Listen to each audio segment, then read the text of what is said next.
My name is Tori Hilton. I'm 23 years old. Your brother has real potential. You should learn a trade, my father said, while signing away $175,000 that had my name on it, money my grandparents had saved since the day I was born. I didn't cry. I didn't scream. I didn't throw a single plate across that kitchen. I picked up my backpack, walked out the front door with $340 to my name, and I never looked back. That was 5 years ago. Last Tuesday, my parents walked into my office on the 14th floor of a building in downtown Hartford. My mother's knees buckled. But not because of the corner office, not because of the 40 employees. It was the way I looked at her, the way you look at a stranger who wandered into the wrong room. But to understand what happened in that office, you need to know what happened at a kitchen table in Glastonbury, Connecticut 5 years before, and the one piece of paper my father never knew existed. Let me take you back to March of 2020, the week everything changed.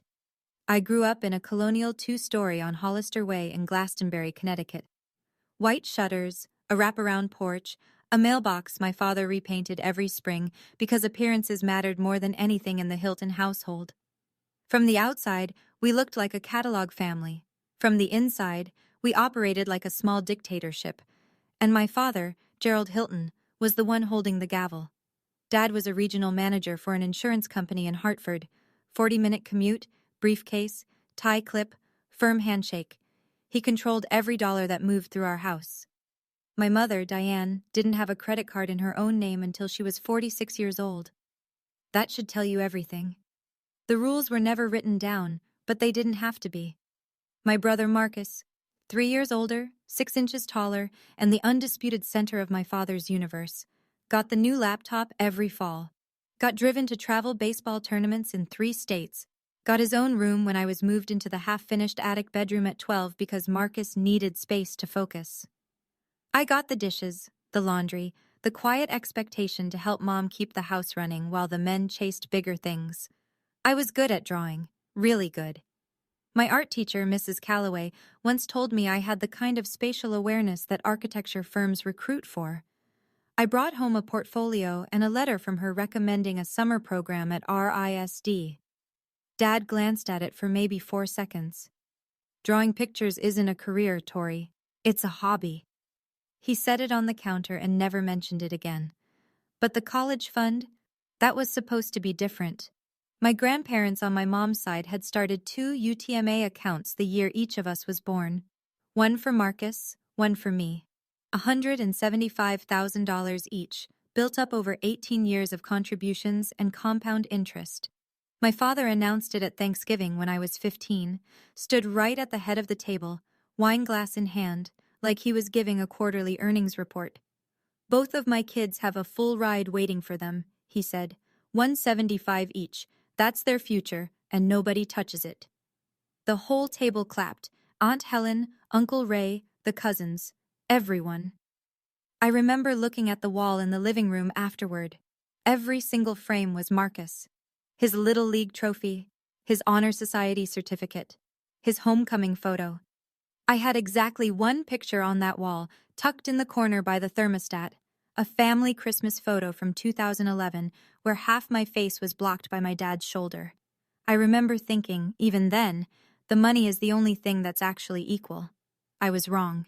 If there was one person in my life who made me feel like I wasn't invisible, it was my grandmother Eleanor. She'd been a seamstress for 40 years, ran a small alterations shop out of her garage in Wethersfield, until her hands got too stiff to hold the needle straight. She had this way of looking at you while you talked, like you were the only broadcast on television. No one else in my family did that. Not for me, anyway.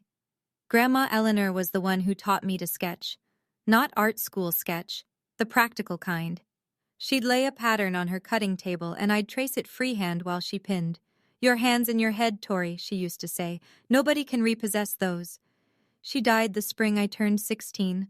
Ovarian cancer, fast and merciless. My father didn't go to the funeral. Said he had a conflict, which in Gerald Hilton language meant he didn't think his wife's mother warranted a personal day. My mother stood at the casket alone. I stood next to her. Marcus didn't come either. He was at a fraternity mixer. A week before she passed, Grandma Eleanor pulled me close in her hospital room. Her voice was barely there, but her grip was iron. She said, "I put something aside for you. Not much, but it's yours. No one else's. A man named Richard Keene will find you when you're ready." I thought she was talking about jewelry, or maybe a quilt she'd been working on. I was 16. I didn't know what a trust was. After the funeral, I found a small wooden box she'd left for me. Inside was her sewing kit, a measuring tape worn soft at the edges, and a folded piece of paper with a name and phone number. Richard Keene, Esquire. I tucked that paper into my wallet, behind my school ID, and I didn't think about it again, not for 2 years. Marcus came home from college the fall of my senior year, like a man who'd just discovered religion, except his gospel was money and his prophet was himself. He'd been at UConn for 3 years by then. His GPA was somewhere in the neighborhood of a 2.3, which I only knew because I'd overheard him arguing with the registrar's office over the phone one night. But to hear him tell it at the dinner table, he was networking, building a personal brand, and laying the groundwork for something big. My father ate it up like communion. One Saturday morning in early March, Marcus showed up at the house wearing a blazer I'd never seen before. Banana Republic, price tag still dangling from the inside seam, like he wanted someone to notice. He had a printout in a plastic binder, maybe 8 pages, double-spaced. He called it his business plan. I was in the kitchen washing the breakfast dishes when he sat down across from Dad at the table and started his pitch. He needed an MBA, he said. Top-tier program. Then seed capital for a startup after that. Something in digital consulting, whatever that meant. He'd done the numbers, he said. Total investment needed, roughly $175,000. I turned off the faucet. "Dad," Marcus said, leaning back in his chair with his ankle on his knee, "let's be real. You've got 2 education funds sitting there. I need one. And Tori, what's she going to do with it? She draws pictures." He said it the way you'd describe a child's hobby. Not cruel exactly, just dismissive. Like I wasn't even in the room. Like I wasn't 12 feet away with dishwater running down my forearms. And my father, the man who'd stood at Thanksgiving and told the whole family each kid had $175,000 waiting, looked at Marcus's plastic binder business plan, nodded slowly and said, "You might be onto something." He didn't look at me, not once. They waited a whole week to tell me, though I suspect that had more to do with paperwork than courtesy. It was a Sunday morning. The kitchen smelled like coffee and toast, and the light came through the window over the sink in that flat, honest way that makes everything look a little too real. My father was sitting at the head of the table. Marcus was next to him, legs crossed, sipping from one of those oversized ceramic mugs Dad had bought from Restoration Hardware.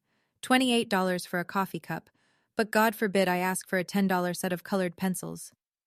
"Sit down, Tori," my father said. I sat. He didn't ease into it. Gerald Hilton never eased into anything. "I've made a decision about the education accounts.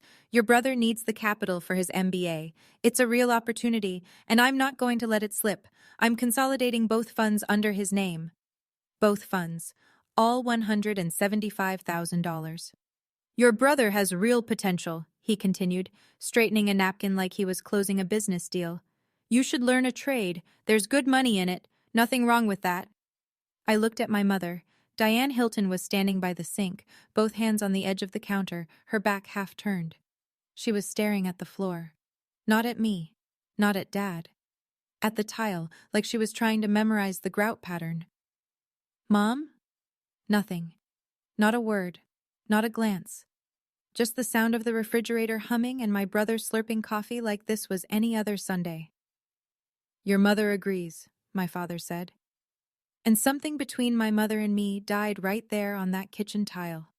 No funeral. No flowers. Just silence. And the smell of burnt toast. I looked at my father. I looked at Marcus. And I said one word. "Okay." Then I pushed back my chair, stood up, and walked upstairs. That one word cost me $175,000. But what I did over the next 48 hours would be worth a great deal more. I didn't leave that night. I know that's what people expect. The dramatic exit, the slammed door, the car peeling out of the driveway while the soundtrack swells. That's not what happened. What happened was math. I had 2 final exams left. 2 days. If I walked out before graduation, I'd lose the only credential I had, a high school diploma. And without that, I wouldn't even qualify for community college admissions. So I sat in my attic bedroom and did the most practical thing I'd ever done. I opened my laptop, searched for room rentals in New Haven, and made a list. Monday, a P English exam. Aced it. Tuesday, a P art history. The easiest 3 hours of my life. I walked across the gym stage Wednesday afternoon in a navy cap and gown, shook the principal's hand, and took my diploma. No one from my family was in the audience. Gerald and Diane were at Marcus's college across the state. Some end-of-year event, a reception for graduating seniors. Marcus didn't even graduate that semester, but my parents didn't know that yet. I walked out the gymnasium doors into the June sun, and I didn't go home. I'd already packed the night before. 1 backpack, 3 changes of clothes, my laptop, a phone charger, Grandma Eleanor's wooden sewing box, and the folded paper with Richard Keene's number still tucked in my wallet. That was everything. My entire net worth, $340 in a savings account linked to a debit card with a cracked screen protector. I left a note on the kitchen table, the same oak table where my grandmother used to teach me to trace patterns, and where my father had signed away my future. I'm leaving. Please don't look for me. You already made your choice.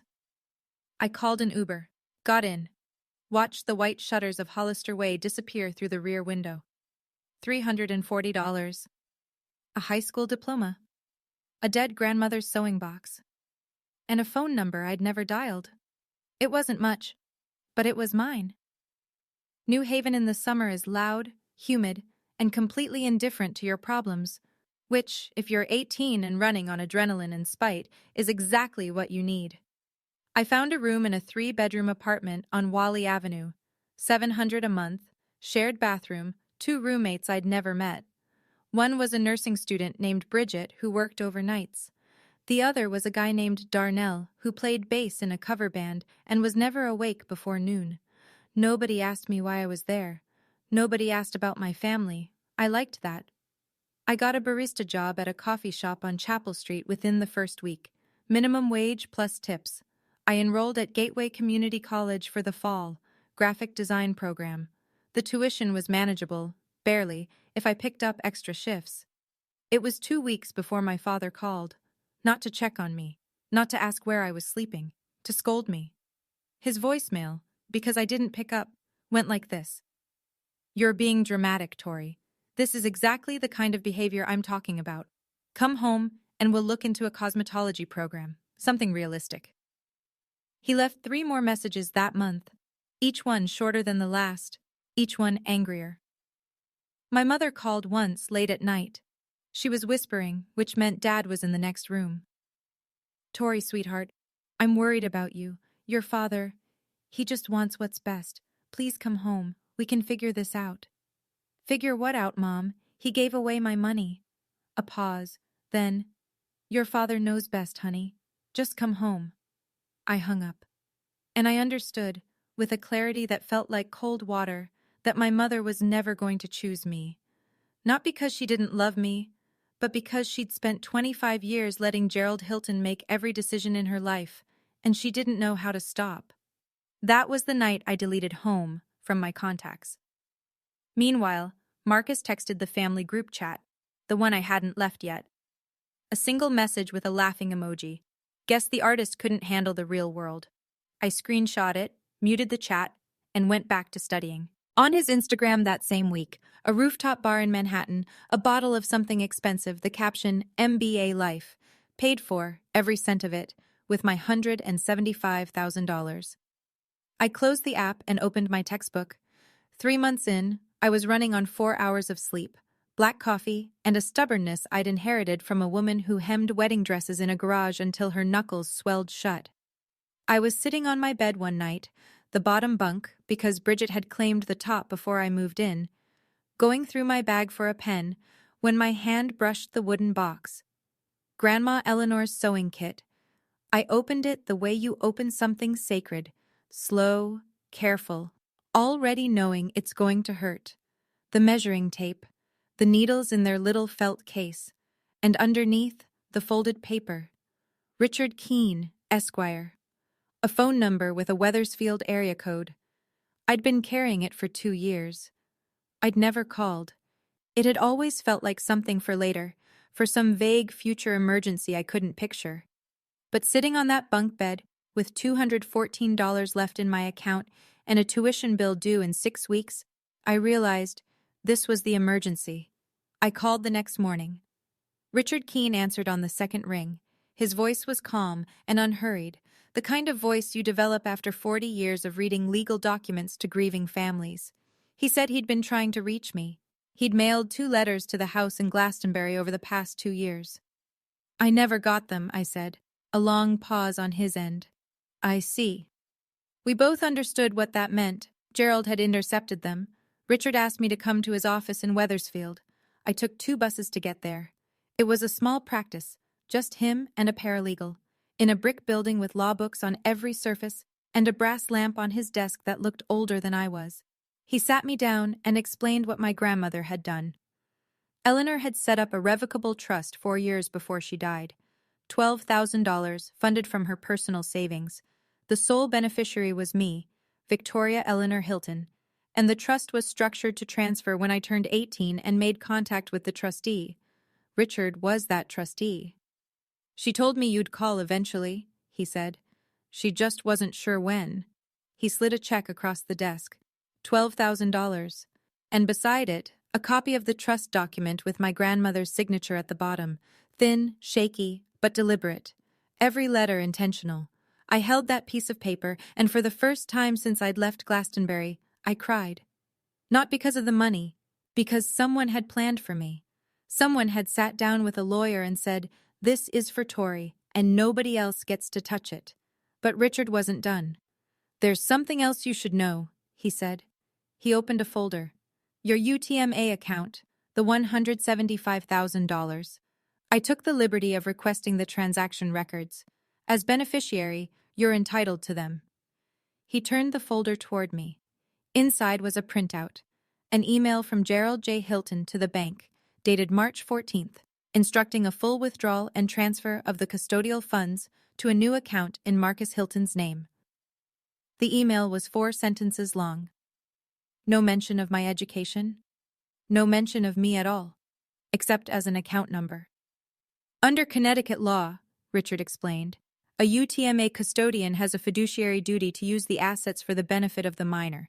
That's you. What your father did isn't just unfair, Tori. It's a breach of that duty. You have legal standing to pursue recovery. My stomach dropped. So I can get it back? Richard was honest. You can file, but your father would need to have the assets to return, and litigation takes time and money you may not have. I can't make you any promises. I sat there for a long time, staring at that email printout. My father's name, the date, the amount, cold, transactional, like transferring inventory between warehouses. And then I folded the printout, put it in the envelope with the trust check, and said, "I'm not going to sue him." Richard raised an eyebrow. "I don't want his money anymore," I said. "I want my own." He nodded slowly, the way someone does when they respect a decision they might not have made themselves. "The statute of limitations on a UTMA breach in Connecticut is 6 years, he said. "If you change your mind, the door stays open." I thanked him.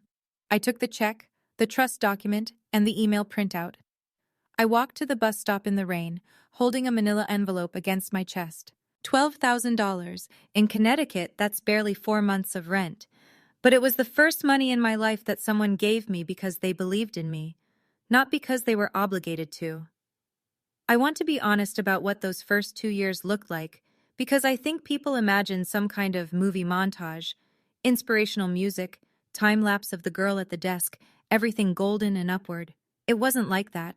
It was unglamorous and exhausting, and there were weeks where the only thing that kept me going was the fear of proving my father right. I used the $12,000 strategically. Tuition at Gateway for a full year came to just under $4,000. I bought a refurbished iMac and a student license for Adobe Creative Suite. The rest I rationed like water in a desert, rent Gap's bus fare, the electric bill when Darnell forgot his share for the 3rd month running. I graduated Gateway with a 3.94 GPA, top of the graphic design cohort. That earned me a transfer scholarship to the University of Hartford, not a full ride, but enough to cover 70% of tuition. I cobbled together the rest with a part-time campus job and freelance logo work I found on Upwork, $10 an hour, sometimes less. It was during my first semester at UHart that I walked into a studio internship interview and met Maggie Owens. Maggie was the creative director of a small interior design firm in Hartford. 12 employees, mostly residential clients, nothing flashy. She was about 40, with reading glasses permanently perched on her head and a habit of saying exactly what she thought, which in a world full of Gerald Hiltons was the most refreshing thing I'd ever encountered. She flipped through my portfolio in silence for what felt like 10 minutes. Then she looked up and said, "Who trained you?" "My grandmother, and YouTube." She almost smiled. "Your spatial work is raw, but it's exceptional. I don't say that often." She offered me the internship, 20 hours a week, $12 an hour, starting Monday. I said yes before she finished the sentence. And somewhere on the other side of the state, my brother Marcus, funded by my $175,000, was living a very different version of potential. I wasn't checking his social media anymore, not deliberately. But Bridget followed some mutual acquaintance, and things filtered through. Marcus had dropped his MBA program after 1 year, just quit, took the remaining funds and pivoted to a startup, some vague digital consulting thing that, as far as I could tell, consisted mostly of a WeWork hot desk and a LinkedIn profile full of buzzwords. He leased a BMW 3 Series, rented a shared apartment in Murray Hill, posted photos from rooftop bars with captions like, "Building the Empire, one connection at a time." My father, meanwhile, told anyone who'd listen, "My son is an entrepreneur in New York." Not once, according to Aunt Helen, who was my only remaining thread to that family, did anyone ask about me. Maggie said something to me at the end of that first month at the studio. We were cleaning up after a client presentation, rolling blueprints, stacking fabric samples. And she stopped, looked at me the way my grandmother used to, and said, "I don't know what you're running from, Tori, but whatever it is, keep running. You're going somewhere." She didn't know the half of it, but she saw enough. I need to pause here for a second. If you're watching this and you've ever been the one your family counted out, the one they looked past, the one whose dreams got filed under unrealistic, I want you to know something. I see you. And if this story is hitting close to home, take a second to subscribe. Not for me, for the version of yourself that needs to hear what happened next. Because what happened in year 3 changed everything. Now let me continue. By the start of year 3, I had something I'd never had before, a life that was entirely mine. I was 21. I'd transferred to UHart full-time, carrying a double load of coursework and working 20 hours a week at Maggie's studio. My apartment was a 400-square-foot studio in the Frog Hollow neighborhood. Nothing glamorous, but it had a window that faced east, and I'd pushed my drafting table against it so the morning light hit my work just right. The walls were covered in mood boards, fabric swatches, color studies. It looked like someone lived there who was building something, because someone was. That's when my father decided he needed me back. Not because he missed me, not because he'd reconsidered, because the Petersons, Jim and Carol, our next-door neighbors for 15 years, had started asking questions. "Where's Tori these days, Gerald? Haven't seen her at church in ages. Is she doing okay?" My father couldn't tolerate questions he didn't have polished answers to. A daughter who'd vanished was a crack in the facade, and Gerald Hilton did not do cracks. The call came through my mother, of course. Diane's voice was thin, rehearsed. "Your father would like you to come home for Thanksgiving. The Petersons are joining us this year, and some of your father's colleagues. It would mean a lot." Translation: Your absence is becoming inconvenient. "I appreciate the invitation, Mom, but I have plans." A shuffle on the line, then my father's voice, sharp and sudden. He'd been listening the entire time, probably standing right beside her with his arms crossed. "You're embarrassing this family, Tori. People are asking where you are. What am I supposed to tell them?" And there it was. Not "Are you safe?" Not "How are you doing?" But what do I tell people? Tell them the truth, Dad. Don't be smart with me. I'm not coming home to be a prop in a family photo. You made a decision 2 years ago. I made mine. He hung up. The line went dead, and I stood there in my little studio apartment, my hand still against my ear, my heart hammering against my ribs. Not because I was scared, because for the first time I'd said no to Gerald Hilton and the sky hadn't fallen. But my father wasn't done. Within a week, the damage control began. Gerald sent an email, a group message to every aunt, uncle, and cousin on the Hilton side, and the half of my mother's family that still deferred to him. The subject line was simply, "Family Update." I know the exact wording because my Aunt Helen forwarded it to me without comment, which was her quiet way of saying, "You should see this." It read, "Dear family, Diane and I want to address Tori's situation. As some of you may have noticed, Tori has chosen to distance herself from the family. We've made every effort to support her and keep the door open, but she has refused. She is going through a difficult period and has, frankly, some personal issues we'd rather not discuss in detail. We ask for your understanding and your prayers during this time." Personal issues. That's what he called it. Not I took her college fund. Not I told her to learn a trade while I bankrolled her brother's lifestyle. Personal issues. The kind of vague, loaded language that lets people fill in whatever blank makes the storyteller look best. Drugs, mental illness, a boyfriend, a breakdown. Take your pick. The calls started within days. Cousin Rebecca texted, "Praying for you, girl." Uncle Ray left a voicemail about getting right with God. And Aunt Helen, the only one with the sense to dig, called me directly. "Honey, are you okay? Your dad says you're struggling." "Aunt Helen, I love you. But please ask Dad what happened to my college fund, and then decide who's struggling." She went quiet.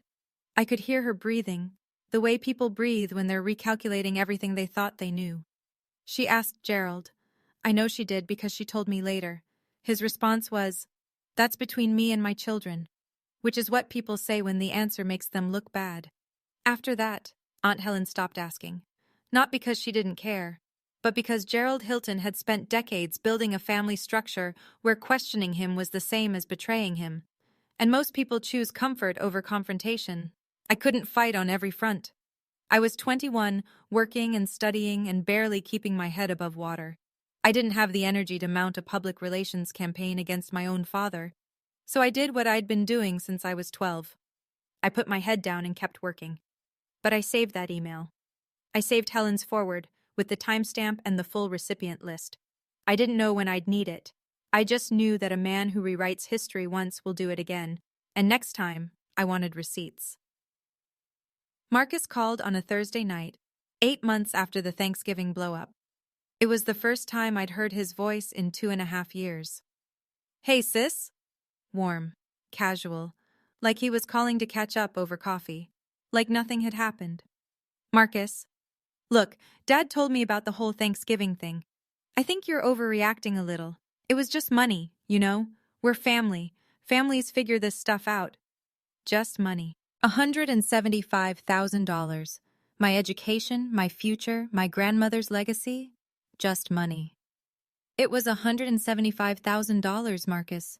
My $175,000. Okay, sure, technically, but Dad did what he thought was best, and honestly? He paused and I could hear him shifting, probably leaning back on whatever couch he was sitting on. "I needed it more. You always land on your feet, Tori. You're scrappy like that." Scrappy. The word people use when they want to compliment your suffering while taking credit for causing it. I didn't respond. I let the silence sit there, heavy and unforgiving. His tone changed. The warmth drained out, replaced by something thinner, sharper. "Fine. Be like that. But I'm going to be straight with you. If you keep this whole grudge thing going and it gets back to Dad's people, if you start ruining his reputation over some bank account, I'll make sure everyone knows you left because you couldn't handle not being the favorite. I'll make sure that story sticks." There it was. The real Marcus. Not the charming big brother, not the family peacemaker. The same kid who'd sat at that kitchen table and said she draws pictures while I stood 12 feet away with dishwater on my arms. "Marcus?" I said, and my voice was so steady it surprised even me. I'm going to say this once. Don't call me again unless it's to apologize, with a check. And even then, call a lawyer first. I hung up. My hand was shaking, my face was not. That was the last time Marcus and I spoke. For exactly 2 years and 4 months. Until he showed up, with my parents, at my office. The thing about building a life from nothing is that nothing keeps trying to remind you where you came from. End of year 3. I'd been running full speed for almost 30 months. Classes, the studio, freelance work on weekends, a budget so tight I could feel it creaking. And then, in the span of a single week, 2 things happened at once. First, my biggest freelance client, a boutique hotel group I'd been doing branding work for, froze their entire marketing budget. Contract canceled, effective immediately.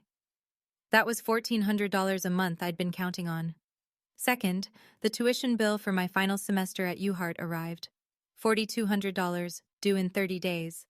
My scholarship covered the rest, but this chunk was mine to pay, and my savings account had exactly $611 in it. I sat in my car, Maggie's old Civic she'd let me borrow semi-permanently, in the parking lot of a CVS at 11 o'clock at night, and I did the math on the back of a receipt. Every way I ran the numbers, I came up short. If I didn't pay, I'd lose my final semester. No degree. 3 years of grinding reduced to a transcript that said incomplete. And for the first time since that kitchen table, for the first time in almost 3 years, I heard my father's voice in my head. Not a memory. Worse. A verdict. Maybe he was right. Maybe I wasn't built for this. Maybe the girl who draws pictures really didn't have real potential. Maybe I should have just gone home when he told me to, and enrolled in that cosmetology program, and married someone appropriate, and hosted Thanksgiving dinners for the Petersons until I turned into my mother. I picked up my phone, opened my contacts, scrolled to where home used to be, the entry I'd deleted 2 years ago. I could still remember the number. My thumb hovered over the keypad. Then I looked at the passenger seat. The wooden box was there. I kept it in the car, always, the way some people keep a rosary on the rearview mirror. My grandmother's sewing kit, the measuring tape, the empty space where Richard Keene's number used to be. Your hands and your head, Tori. Nobody can repossess those. I put the phone down. I didn't call. Instead, I called someone else. Maggie Owens picked up on the first ring. It was nearly midnight, and she answered like she'd been expecting the call, which, knowing Maggie, she probably had. She'd seen me getting thinner. She'd noticed the dark circles. She never said anything directly, because Maggie respected people too much to narrate their struggle back to them. But she watched. She always watched. Maggie, I'm sorry to call so late. I need to ask you something. Do you have any overflow projects? Anything at all? I'll take whatever you've got. I want to be clear about what I didn't say. I didn't say I need money. I didn't say please help me. I wasn't looking for charity. I was looking for work. There's a difference, and it matters. Maggie was quiet for a moment. Then she said, Actually, I've been meaning to talk to you. I'm leaving the firm.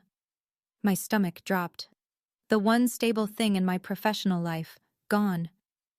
I'm starting my own studio, she continued, residential and commercial design. I've been planning it for 6 months, and I need a junior designer, full-time, salaried. It pays enough to finish your degree, if that's something you're worried about. I pressed my forehead against the steering wheel and closed my eyes. Not because I was breaking down, because for the first time in 3 years, the math worked. Maggie, why me? Because I saw your portfolio update last month.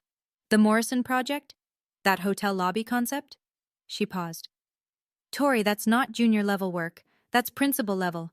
You just don't know it yet. She didn't rescue me. She hired me. She made a business decision based on what she'd seen me produce for 2 years. I didn't get a handout. I got an offer, because I'd earned it. I started the following Monday. Design work during the day, classes 3 evenings a week and Saturday mornings, 6 hours of sleep if I was lucky. It was the hardest year of my life. It was also the year everything turned. Aunt Helen called me on a Sunday in late October, year 4. She had a way of delivering bad news like a weather report. factual, measured, with just enough warmth to let you know she cared. "Marcus moved back home," she said. I was at my drafting table, sketching elevations for a restaurant project. I set my pencil down. "His startup didn't make it," Helen continued. "Whatever it was, I never did understand what he actually did. It's done. The BMW got repossessed last month. He's back in his old bedroom in Glastonbury." I didn't feel triumph. I want to be honest about that. What I felt was a strange, hollow ache. The kind you get when something you predicted finally happens and you realize you'd been hoping you were wrong. "And Dad?" Helen sighed. "Your father refinanced the house, pulled from his retirement savings, put another 30, maybe 40,000 into Marcus to get him back on his feet. Your mother started working, cashier at the Stop and Shop on Hebron Avenue, first job she's had since before you were born." My mother, Diane Hilton, scanning groceries at 51 years old because her husband had poured every dollar the family had into a son who couldn't hold a job, couldn't finish a degree, and couldn't tell the truth about either. "Does Dad talk about me?" I asked. I don't know why I asked. I think some part of you never stops being the kid at the kitchen table, looking at their father and hoping. "No, honey," Helen said gently. "He tells people Marcus is regrouping, that the market will turn. He doesn't mention you at all." I picked up my pencil and went back to work. While my father was watching his investment get towed out of the driveway, I was signing my first lease. Not for an apartment, for an office. I graduated from the University of Hartford on a Saturday afternoon in May, magna cum laude, Bachelor of Fine Arts in Design. The auditorium was full of families, mothers with flower bouquets, fathers holding up phones to record the walk, little siblings squirming in folding chairs. Mine was empty. My row in the guest section had 2 seats reserved under Hilton, both unclaimed. Maggie sat in the 3rd row. She wore a navy blazer and her reading glasses on her head, and when they called my name, Victoria Eleanor Hilton, magna cum laude, she stood up and clapped like she was trying to fill the silence that my family had left behind. It was enough. 6 months later, Maggie and I made it official. We'd been building toward it all year. Her client list was growing faster than she could manage alone, and the work I was producing had started attracting its own referrals. She sat me down in the studio one evening after the last employee left and said, "I want your name on the door." Owens and Hilton Design Studio. She'd already had the partnership agreement drafted. 51% Maggie, 49% me. Fair, given that she brought the capital and the industry reputation. I brought my portfolio, my client relationships, and $8,000 I'd saved over the past 18 months. We signed in front of a notary on a Tuesday. Within 6 months, we'd outgrown the original studio, hired 3 employees, then 7, then 12.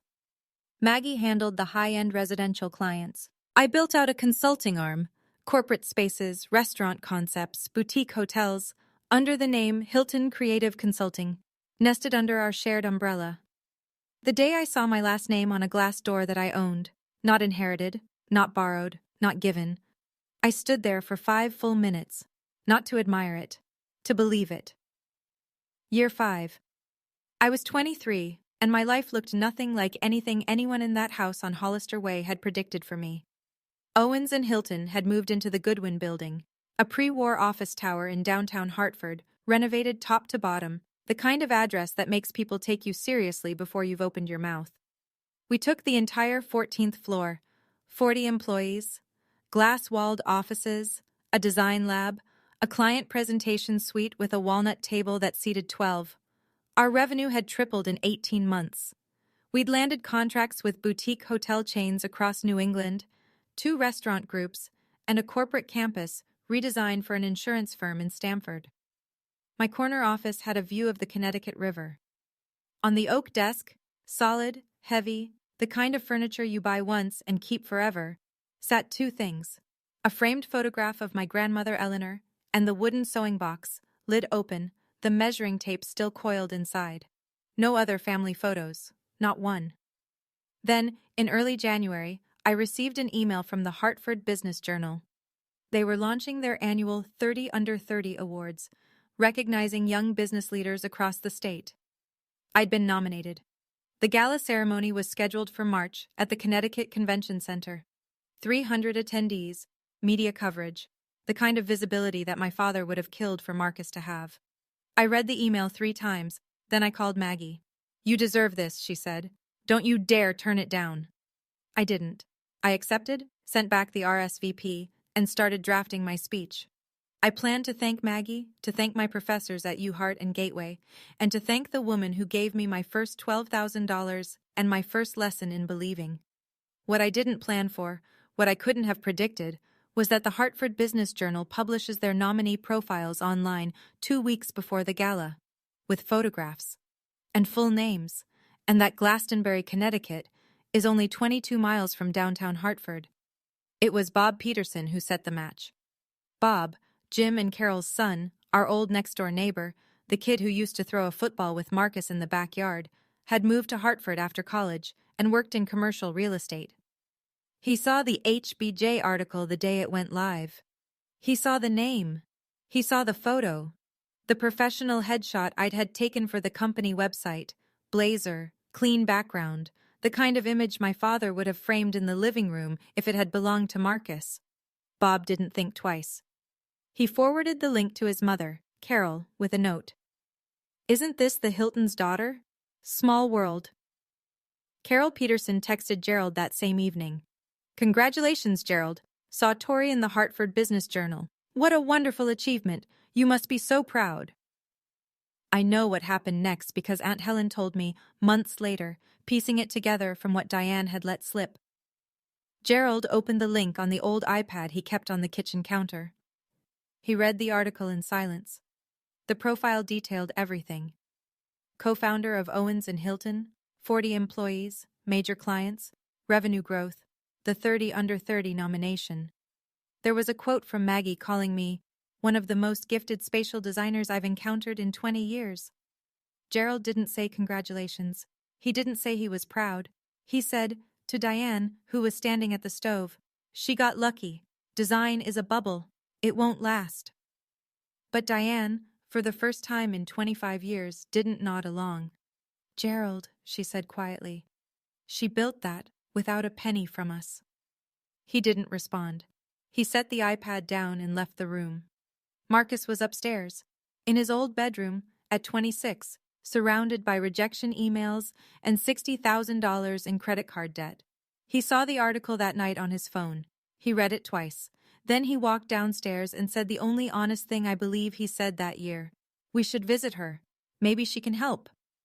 Gerald's first instinct was to refuse.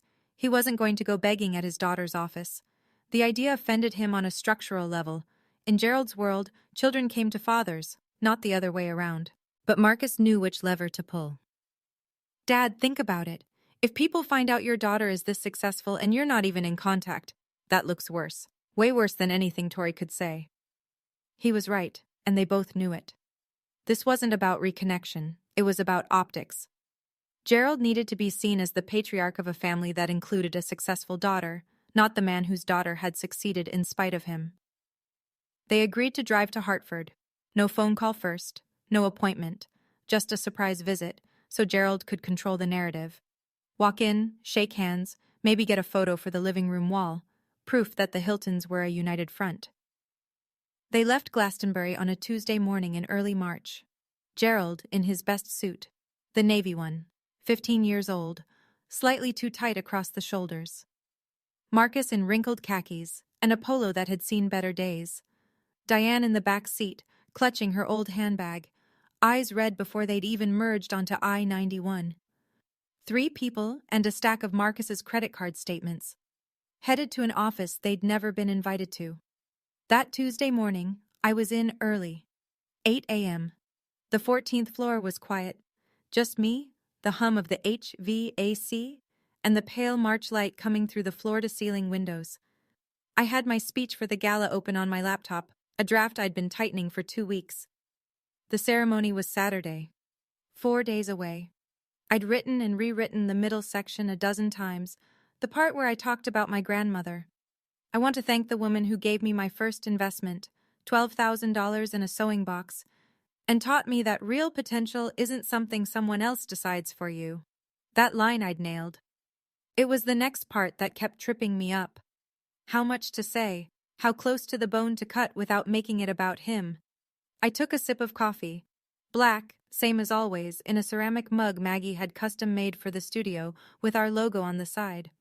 My blazer hung on the back of the chair. White linen, the nicest thing I owned, bought with my own money from a consignment shop in West Hartford. My grandmother's stud earrings, small gold knots, sat in my ears. They were the only jewelry I ever wore to the office.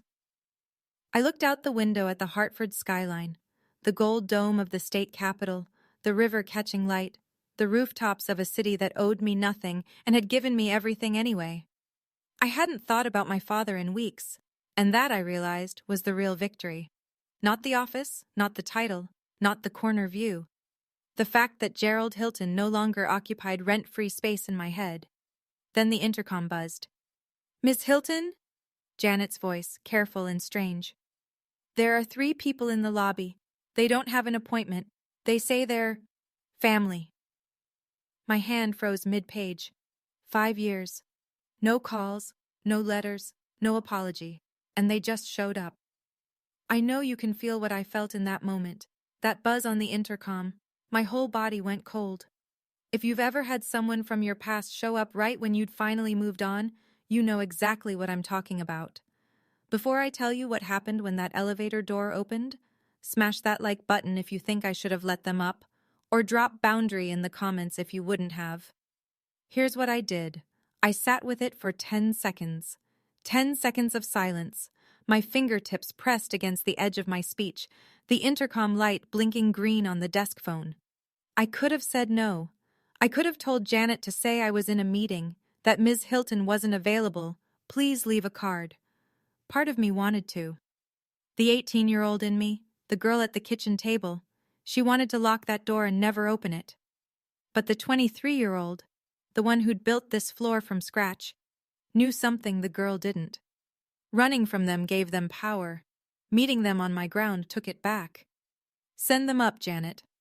I straightened my blazer, pulled my chair to the desk, opened a blank document on my laptop so the screen wasn't showing my speech, and I waited. The elevator opened with a soft chime that I could hear through the glass wall of my office. I didn't go out to meet them. I stayed exactly where I was. Janet walked them through the lobby, past the reception desk with its brass logo, Owens and Hilton, mounted on a slate gray wall. Past the open-plan studio where 40 employees sat at their stations, iMacs, drafting tablets, sample boards propped against desks. The morning light was streaming in. The space hummed with competence. My father walked first. Navy suit, 15 years old. It pulled across his shoulders and bunched at the waist. His shoes were polished. He'd tried, but they were the same wingtips he'd worn to my cousin's wedding in 2017. Behind him, Marcus. Khakis wrinkled at the knee, a faded polo, hands in his pockets like a teenager called to the principal's office, and behind Marcus, my mother, Diane. Smaller than I remembered, clutching a Target handbag with both hands, eyes already red. They walked past 40 people who didn't know them, in a building with their daughter's name on the wall, through a space that existed because I'd refused to accept the life they'd chosen for me. Janet opened the door to the conference room.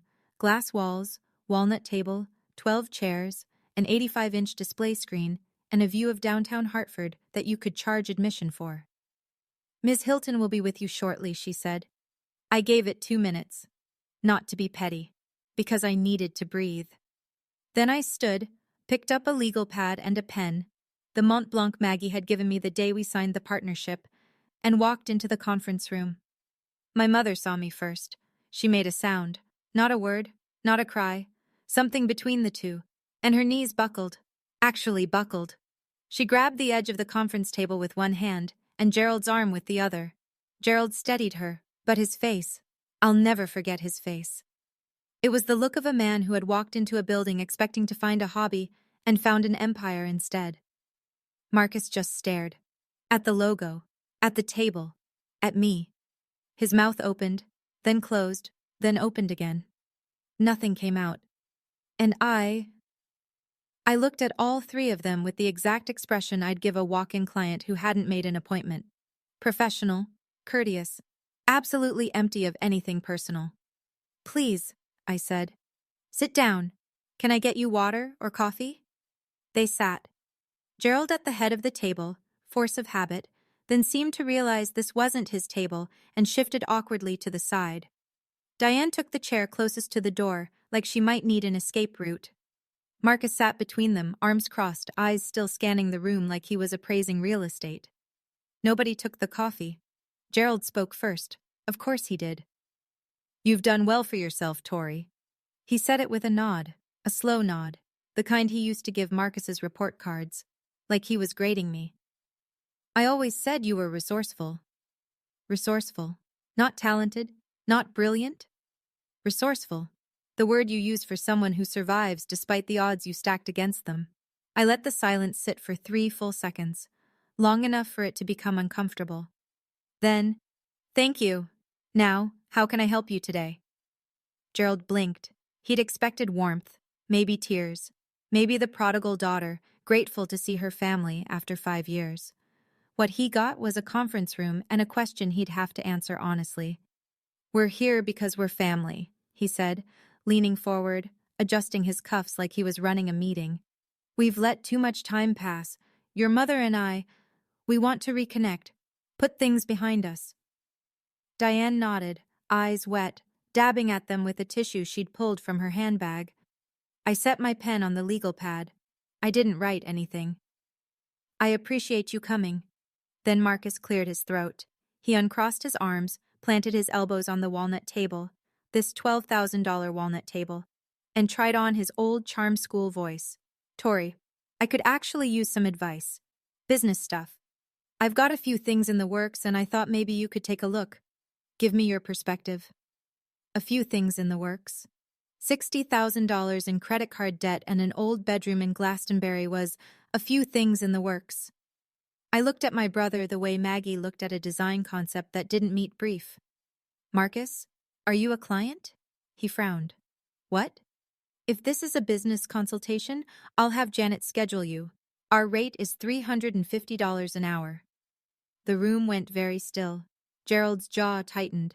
A vein I remembered from childhood, the one above his left temple, the one that appeared before he raised his voice, pulsed once. I placed a business card on the table between us. Tori Hilton, co-founder, Owens and Hilton Design Studio.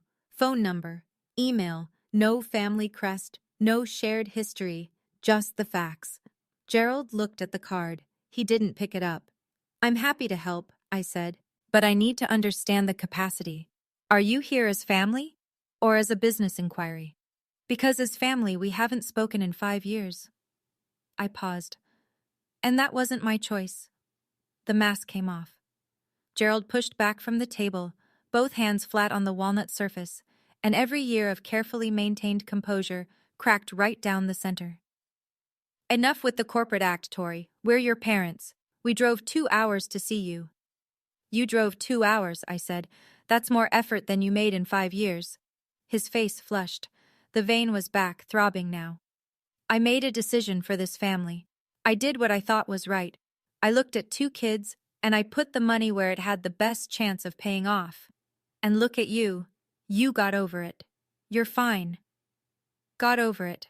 Like it was a cold, like $175,000 was a minor inconvenience I should have walked off like a stubbed toe. You took $175,000 with my name on it, I said. My voice didn't waver.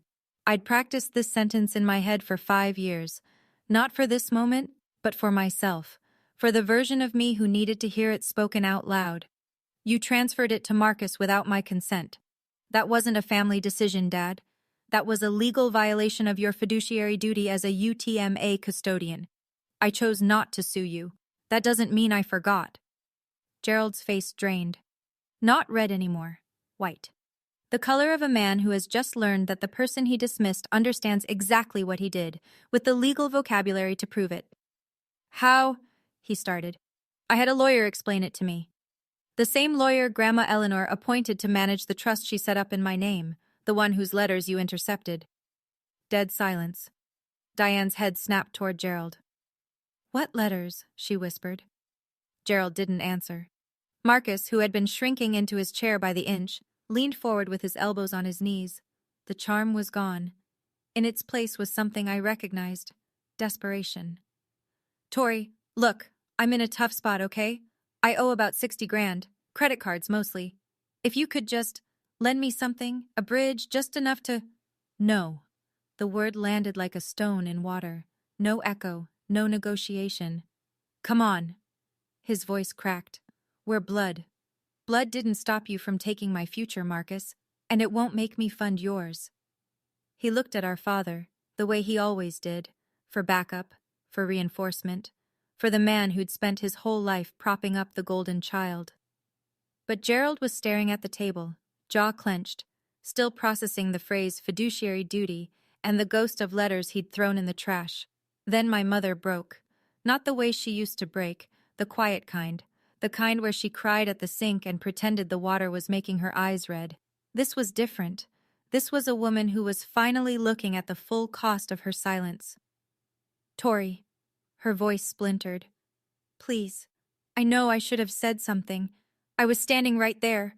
I saw what he did and I was scared. Your father, I didn't know how to... Mom. I said it gently. Not warm, not cold. The way you speak to someone who's telling you something you already know. I know you were scared, but you were the adult. I was 18. I needed one person in that house to stand up for me. Just one. And you chose silence. Diane pressed both hands over her mouth and sobbed, the kind of crying that comes from a place so deep it doesn't make sound at first. Gerald said nothing. Marcus said nothing. And in the quiet, I reached into the folder I'd brought with me, the one I kept in my desk, the one I hadn't opened in 3 years but never threw away. And I placed a single sheet of paper on the table in front of my father. The email. His email. Dated March 14th, 5 years ago. From Gerald J. Hilton to First Niagara Bank, requesting a full withdrawal and transfer of UTMA custodial funds, $175,000, from the account of Victoria E. Hilton to a new account in the name of Marcus G. Hilton. 4 sentences. No mention of my education. No mention of my future. Just an account number and an instruction. This is what you gave me, Dad, I said. A withdrawal form. Everything else, I gave myself. Gerald looked at the paper. His hand moved toward it, then stopped. He didn't pick it up. He didn't need to. He knew what it was. Through the glass walls of the conference room, I could see 3 of my designers glancing in, discreetly, the way you do when you hear something happening but don't want to be caught looking. Janet was at her desk, pretending to type, her eyes flicking toward the door every few seconds. 40 people on this floor, and not one of them knew the people sitting across from me. That was the point. My family had no power here, not in this building, not on this floor, not at this table. Gerald Hilton was not a man who yelled in public. He saved that for kitchens and closed doors. So he sat there, in a suit that didn't fit, in a building that wasn't his, staring at a piece of paper that proved what he'd done. And he said nothing, because for the first time in his life, there was nothing he could say. I stood up. Not fast, not dramatic. The way you stand when a meeting has reached its natural conclusion and everyone in the room knows it. I'm going to be honest with all 3 of you, I said. I don't hate you. Hating you would mean you still have power over how I feel. You don't. Gerald's eyes were on the table. Marcus was picking at the seam of his polo. Diane had stopped crying, but her breathing was ragged, and she held the tissue against her chest like a compress. I won't be lending Marcus money. I won't be pretending we're a happy family for the Petersons. And I won't be accepting a version of this story where Dad invested wisely, and I turned out fine. I let that settle. If there is ever going to be a relationship between us, it starts with 3 things. A genuine apology, not the kind that starts with, I'm sorry you feel that way. Accountability for what was taken from me, not redirected, not minimized, not explained away, and respect for the person I became without you. I picked up my legal pad and my pen. Until then, Janet will show you out. Gerald stood. His jaw worked, the way it does when a man has 100 things to say and knows that not one of them will help. He looked around, through the glass, past the rows of designers and project managers, at the logo on the far wall, at the skyline beyond the windows. He was measuring something. The distance between what he'd imagined for his family and what had actually happened. He didn't apologize. He buttoned his suit jacket, the middle button, wrong one, the way someone does when they're not thinking, and walked toward the door. Marcus followed, head down, hands back in his pockets. He didn't look at me. Diane was the last to stand. She moved slowly, holding the chair for balance. She looked at me, really looked, the way she hadn't since I was a child, and said very quietly, "Your grandmother would be proud." Something in my chest cracked, just a little, not enough to change anything, enough to feel. "I know," I said. Janet held the conference room door open. The sound of the studio flooded back in. Keyboards, a phone ringing, someone laughing over by the coffee station. The ordinary sound of a business running. My business. Gerald walked through the open-plan office with his shoulders pulled in, like a man trying to take up less space. The navy suit, too tight, too old, too small for the room, moved through rows of iMacs and standing desks and framed project photos, and not a single person looked up. Not because they were rude, because he was nobody here. The elevator chimed. The doors opened. They stepped in. Gerald first, then Marcus, then Diane, who turned at the last second and looked back down the hallway toward my office. I was already walking back to my desk. The doors closed. And for the first time in 5 years, I allowed myself to think the thought I'd been holding at arm's length since I was 18 years old. I won. Not because I was rich. Not because I had the bigger office or the better suit or the logo on the wall. I won because I was standing in a room I'd built with my own hands, and the people who had tried to decide my future had just walked out of it with nothing. After the elevator doors closed, I sat in the conference room for a long time. The email was still on the table. Gerald's 4 sentences dated 5 years ago, printed on plain white paper. I picked it up, folded it along the original crease, and slid it back into the manila folder. Let me tell you something I didn't say in that room. Something I'd only told Maggie and Richard Keene. I could have sued my father. I still can. Richard had the case built by the time I was 21. UTM. A breach of fiduciary duty. Gerald withdrew $175,000 from a custodial account designated for my benefit and redirected it to a third party, my brother, for purposes that had nothing to do with my education, my health care, or my welfare. Under Connecticut general statutes, that's not a gray area. It's black and white. A judge could have ordered full restitution plus interest, plus my legal fees. Richard had the withdrawal records, the bank correspondence, the email I'd just shown Gerald. He had the trust document from my grandmother proving that Gerald had also intercepted legal mail meant for me, a separate, provable offense. "You have a strong case," Richard told me when I was 22, sitting in his office with the folder open between us. "If you want to pursue it." I thought about it for 3 months. Then I told him no. Not because I'd forgiven my father, and not because the money didn't matter. It was 3 things, and I'll be honest about all of them. 1. Gerald was nearly broke. His retirement accounts were gutted, the house was refinanced, and Marcus had burned through everything. Winning a judgment against a man with no assets is just an expensive piece of paper. 2. I didn't want to spend the next 2 years of my life in courtrooms, reliving the worst day of my life in front of strangers. 3. And this is the one that mattered most. I didn't want to be the woman who built her life around $175,000. I wanted to be the woman who built her life without it. "Keep the file," I told Richard. "The statute of limitations runs 6 years. If he ever tries to rewrite this story publicly, I want receipts." Richard nodded. He understood. The folder went into my desk drawer, not as a weapon, as insurance. The $175,000 stopped being about money a long time ago. It became about who I was going to be, and I decided I was going to be someone who didn't need it. Saturday came faster than it had any right to. The Connecticut Convention Center was lit up like a cathedral, floor-to-ceiling windows, chandeliers the size of dining tables, 300 people in business formal filling a ballroom that smelled like lilies and ambition. The Hartford Business Journal had gone all out.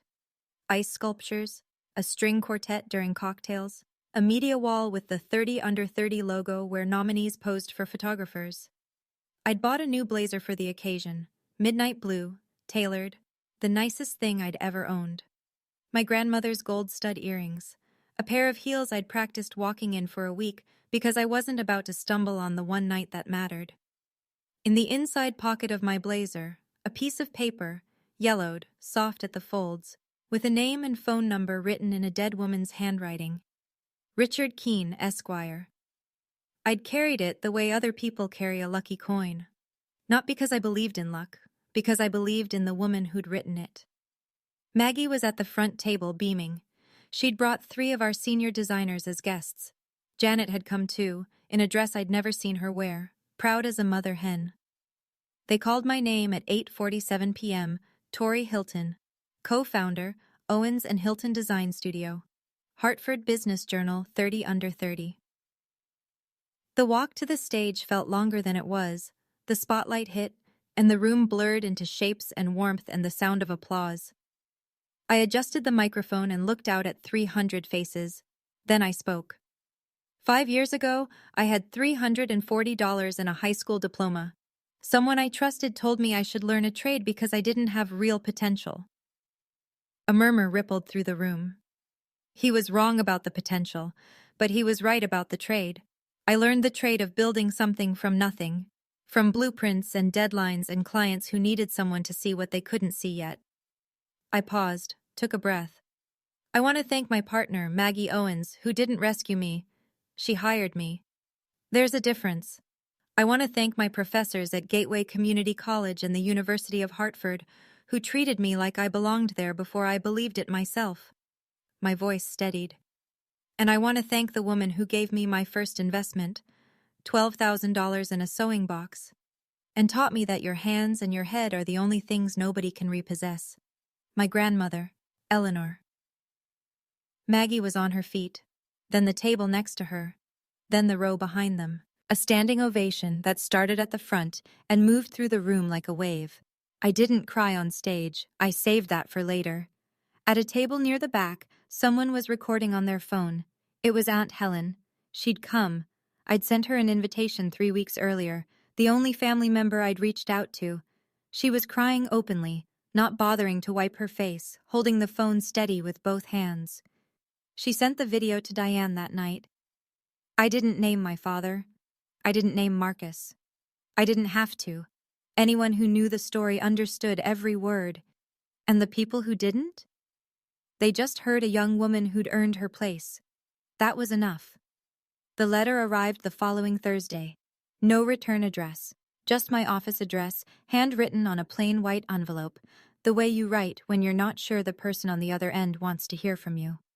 I recognized my mother's handwriting immediately. The looping T in Tori. The slight leftward slant she'd had since she was a girl, something her own mother had tried to correct and eventually given up on. I opened it at my desk, after everyone else had gone home. Dear Tori, I watched the video Aunt Helen sent. I watched it 4 times. I'm writing this at the kitchen table. The same table. And I don't think I can sit here anymore without hearing what you said on that stage. I failed you. I need to say that clearly, because I've spent 5 years avoiding it. Your father made the decision, but I stood there and let it happen. I was scared. I've been scared for 26 years, scared of his voice, scared of being wrong, scared that if I spoke up, the whole structure would collapse. So I said nothing while he took your money, your confidence, and your place in this family.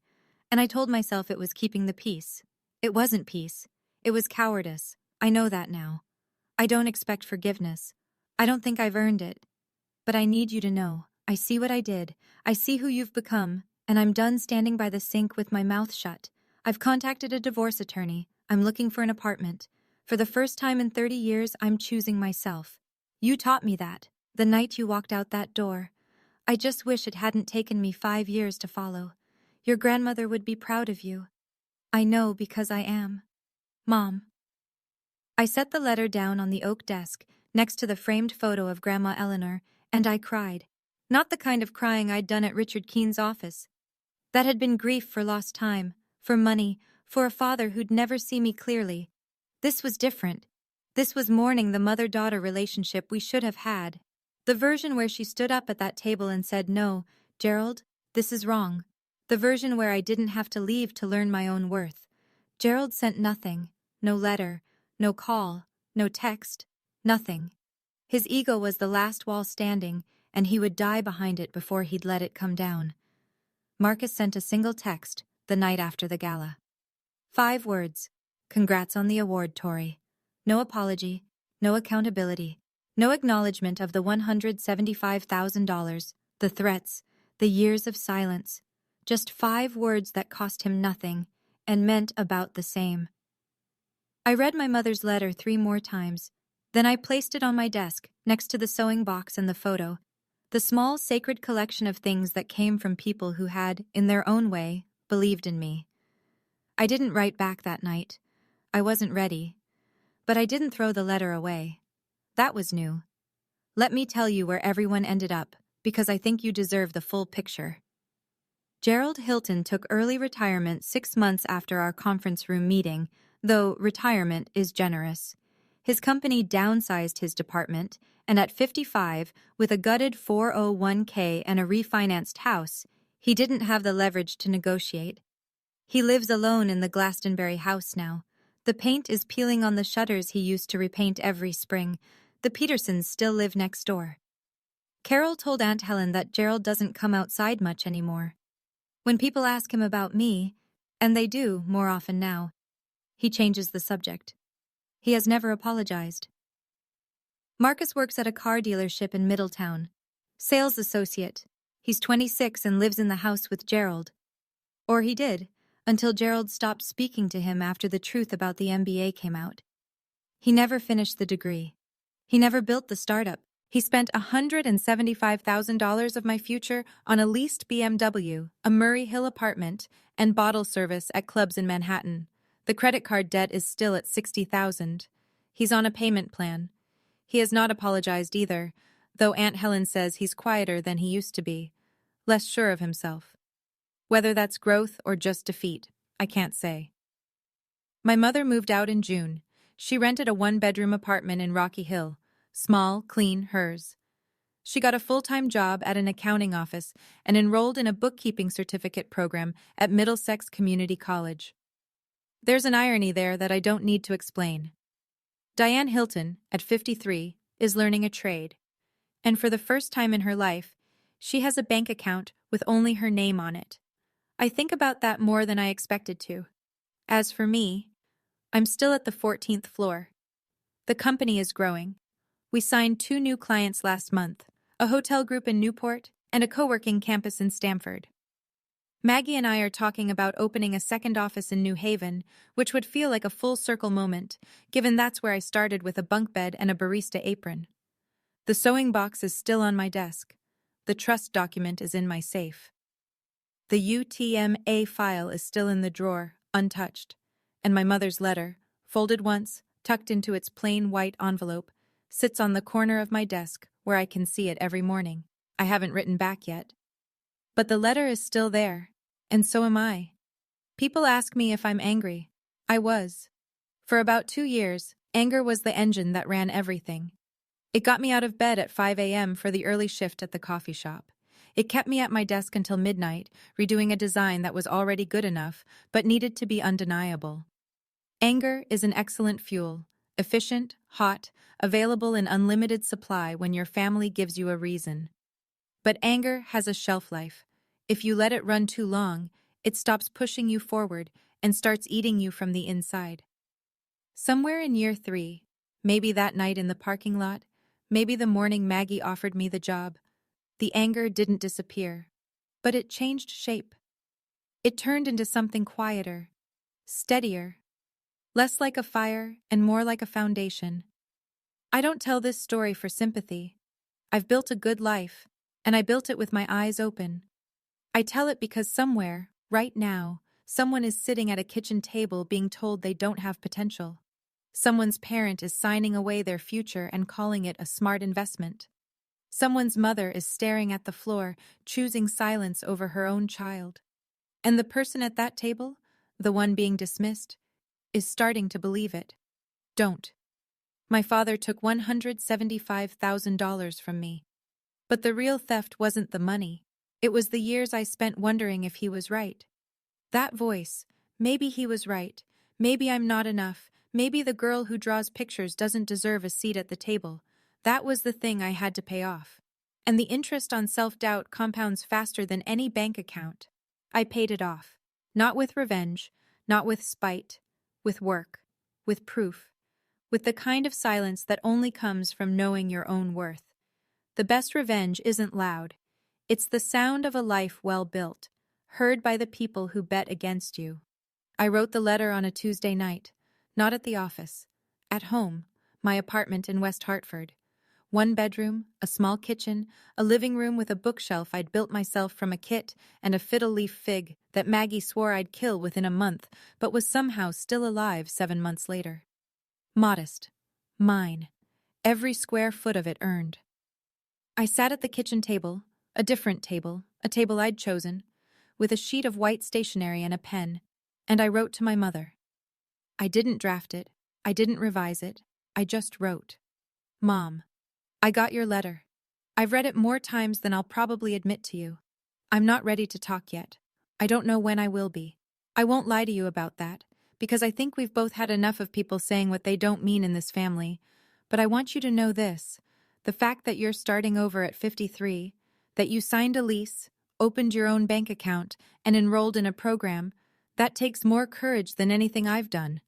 I built a company with $12,000 in spite. You're rebuilding a life after 30 years of silence. I don't know which one is harder. I think it might be yours.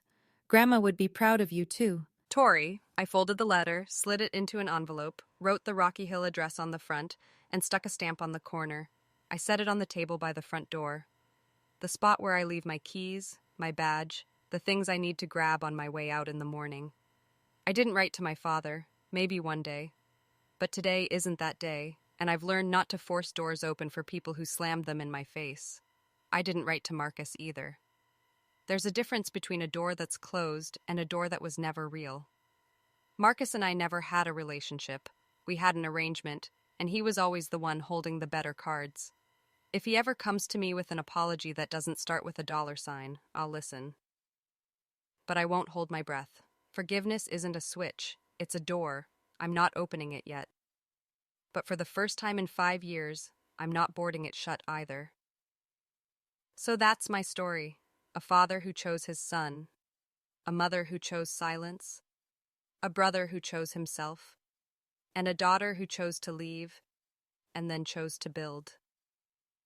I'm not going to stand here and tell you everything works out. It doesn't always. I got lucky in ways I can measure. A grandmother who planned ahead, a mentor who saw what my family refused to, a stubbornness I was probably born with. And I got unlucky in the way that counts most. I lost my family before I was old enough to understand what that would cost me. But if you're the one they counted out, the one they overlooked, underfunded, underestimated, dismissed, I'm not going to tell you it'll be easy. I'm not going to promise you a corner office or a crystal trophy or a conference room with a view. That's not the point. The point is this. The moment you stop waiting for them to see your worth and start building on it yourself, that's the moment everything shifts. Not the money, not the title, not the name on the wall, you. You're what changes. And once you do, nobody, not your father, not your brother, not the voice in your head that sounds like both of them, gets to take that from you. I'm 23 years old. I have a company, a partner I trust, a desk with a sewing box on it, and a letter I haven't mailed yet sitting by the door. Tomorrow morning, I'll pick up my keys, grab that envelope, and drop it in the mailbox on the corner of Farmington and South Main. Then I'll drive to work. If this story stayed with you, if you felt something, hit that like button and share it with someone who needs to hear it today. Subscribe if you haven't already, and tap the bell so you don't miss the next one. I leave new stories in the description below. Go check them out after this, and if you have your own story about being counted out and coming back stronger, I want to hear it. Drop it in the comments. You never know who's reading right now, sitting at their own kitchen table needing exactly what you have to say. Thank you for listening. I'll see you in the next one.